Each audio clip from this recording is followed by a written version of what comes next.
講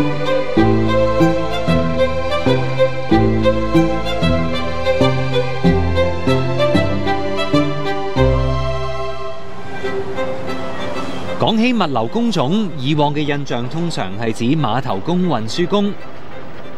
到而家可能仲有無人機操作員同駕駛人工智能訓練員。香港物流朝住智能化、高端化發展，業界使出唔同嘅招數培育人才。2014年開始，政府設立海運及空運人才培訓基金，為從業員提供獎學金同職業培訓，承擔總額達到5億元，10年惠及15000人，亦都安排2500個海事見習職位，為年輕人提供入行機會。為咗培訓港產飛機師，香港第一間民航培訓學院——香港國際航空學院，2016年成立。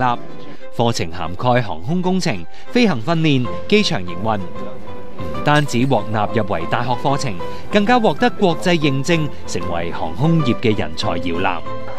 航空課程甚至走入中小學，有學校利用退役小型飛機，加上飛行模擬課程，俾學生體驗，啟發生涯規劃。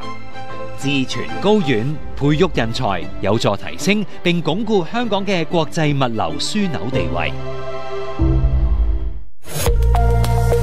融入國家發展，鞏固國際優勢，